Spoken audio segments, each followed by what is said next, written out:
it's a day I never wanted to see. But you know, the overwhelming love and memories and laughs, and you know, my mama left behind a village, man. All right, y'all. Imagine this. A legendary R&B diva takes on the music industry, exposes major fraud, and then she ends up in a car crash. Today, we're diving into the final 24 hours of Angie Stone's life, the real story her son just exposed. If you think this was just a tragic accident, stick around, because there's way more tea to spill. Stone's publicist, Deborah Champagne, tells me the singer was leaving a performance when the crash happened. According to the Alabama law enforcement agency, it was on I-65 around 7 a.m. Before we break down the crazy details of her last day, let's make sure we all know who we're talking about. Because Angie Stone wasn't just another R&B singer. She was a whole movement. Her career wasn't just about music either. Angie dipped into acting, popping up in films like The Fighting Temptations and TV shows like R&B Divas. She racked up Grammy nominations, won Soul Train Lady of Soul Awards, and in 2021, she even got the Soul Music Icon Award. The industry knew her worth, or at least they pretended to, because behind all the accolades, Angie was fighting battles most of us never saw. And that brings us to the real issue, the one that might just explain why her final days were so suspicious. See, for decades, she was out here making hits, performing, touring, doing everything a successful artist should be doing. But then one day, she started asking the question that no artist ever wants to have to ask: where's my money? Turns out, Angie wasn't just being paranoid. Last year, she called out Universal Music Group, UMG, her former label, for basically stealing her royalties. And we're not talking about a few checks that got lost in the mail. We're talking about decades of her hard-earned money. Angie discovered that a bunch of her songs weren't even properly registered.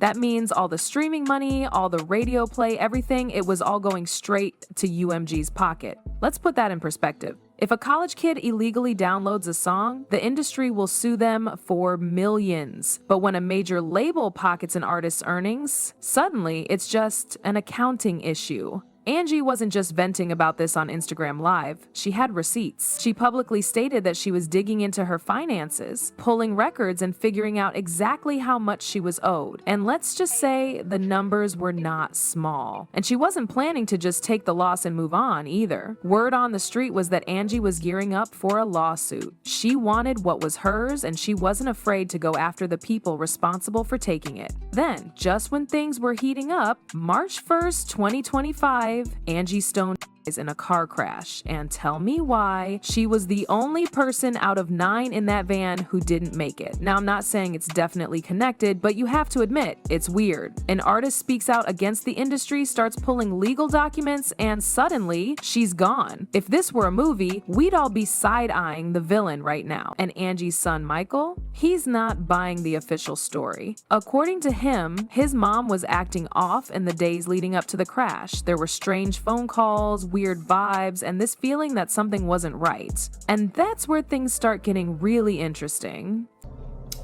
One of the things is that I'm going to reveal today has to do with why I have not been being on tour a lot and doing a whole bunch of dates. I'll give you the tea on that based on what I've heard. A lot of stuff that has been said to my team, my management, and it's a little disturbing, but not surprising.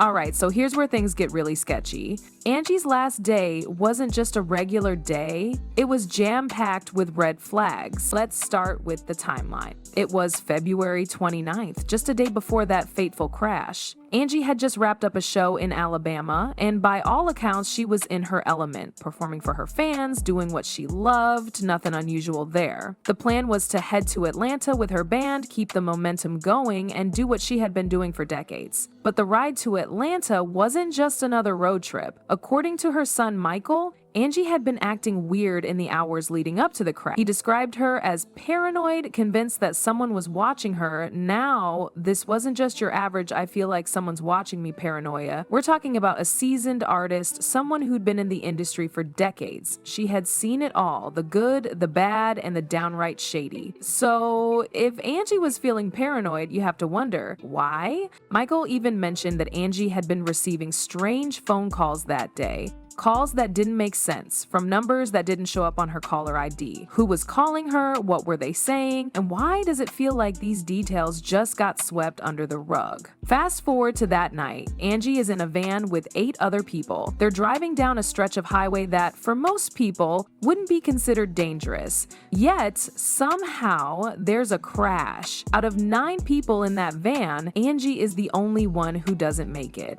Tonight, the music world is mourning the sudden death of Grammy-nominated rhythm and blues artist Angie Stone. The R&B singer was killed in a crash in Montgomery, Alabama on Saturday. We're told she was in a van that was heading back to Atlanta after a concert there in Alabama. Now pause and think about that. A van crash is unpredictable, people get injured, but the fact that Angie was the only person who passed away, it's strange. How is it possible that in a crash that wasn't targeted, she's the sole casualty? It almost sounds like something straight out of a conspiracy thriller. And here's what's even weirder. The official report labeled it as a tragic accident. Just an unfortunate mishap on the road, no real investigation, no deeper dive, just a quick, clean accident. For someone like Angie Stone, who was at the center of so much industry drama, it feels way too convenient. Michael isn't buying it, and honestly, can you blame him? He's out here piecing together the last moments of his mom's life, trying to understand what happened. He claims that Angie felt unsafe, that she had this sense of looming danger. She wasn't just paranoid for no reason. And it's not just Michael who thinks this way. Some of Angie's close friends and industry peers have quietly expressed doubts. They've hinted that Angie's battle with Universal Music Group was more intense than anyone realized. When she started talking about lawsuits, she wasn't just making noise, she was gearing up for a war. But it's almost like everyone who knew something just went silent, like the narrative got controlled before it could even unfold. And honestly, when you look at the whole situation, it's hard not to wonder, did Angie know too much? Was she getting too close to blowing the lid off something bigger? Okay, let's be real for a second. If you think this is just a tragic car accident and nothing more, you're probably not paying attention. Because if there's one thing we know about the music industry, it's that it's not all glitz and glamour. It's a business, a cutthroat business. And if you mess with the wrong people's money, well, let's just say there's a long list of artists who didn't exactly get to retire peacefully. Think about it. Angie called out one of the most powerful music labels in the world, accusing them of robbing her blind. That's not just a little social media rant, that's a direct threat to a billion-dollar company's reputation and bottom line. And when you threaten people with that kind of power, people have disappeared for way less. And it's not like this would be the first time a major artist passed away under mysterious circumstances. Prince, Michael Jackson, Tupac, Aaliyah, each of them had issues with industry giants, each of them died suddenly, and each of their deaths still has people asking questions. The official stories never seem to match the whispers, and the whispers never really go away. It's not hard to draw a line connecting Angie to that same pattern. And while some people might call that a stretch, you have to ask yourself, why was Angie feeling paranoid before the crash? Why was she receiving strange phone calls? Why was her case wrapped up so quickly without any strong investigation? Michael has been pretty vocal about his suspicions, and honestly, who would know better than him? He saw the way his mother was acting, heard her fears, and felt the weight of her worries. You know, living with my mom and being with her and going on tour, and you still don't really grasp what she is or who she is or what she mean to people.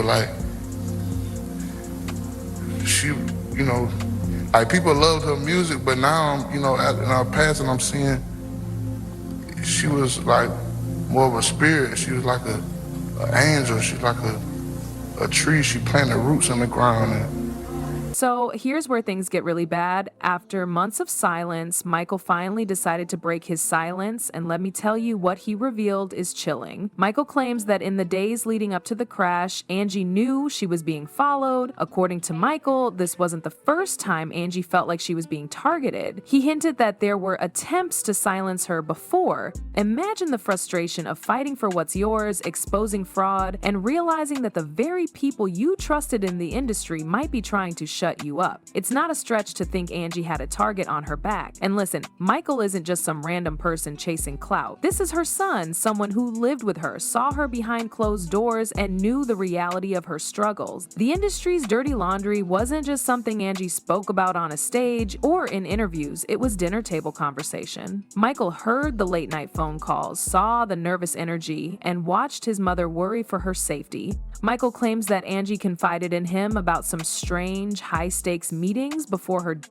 People were pressuring her to let it go, to stop digging and stop pushing back. Think about that for a second. Why would a massive music label feel so pressed by an artist speaking out unless there was some truth to what she was saying? And let's talk about UMG for a second. This is a label that has handled some of the biggest artists in the world. So when Michael started pushing to reopen the investigation into Angie's, it wasn't exactly a great moment from UMG. They didn't lean in and say, yes, let's find out the truth. No, they stayed silent, which honestly is louder than anything they could have said. Michael has been vocal about how UMG's silence feels like a cover-up. He questioned why there wasn't a detailed investigation, and let's not forget, the industry has a long history of brushing uncomfortable truths under the rug. From controlling artist narratives to manipulating royalties, labels have been caught red-handed more times than we can count. When you put all of this together, the meetings, the paranoia, the weird phone calls, the timing of her death, it doesn't feel like just a tragic accident. It feels intentional. It feels like a warning shot to anyone who dares to go against the machine. Well, what do you guys think? Is this all just a series of unfortunate coincidences, or did the industry have a hand in silencing Angie Stone? Drop your thoughts in the comments.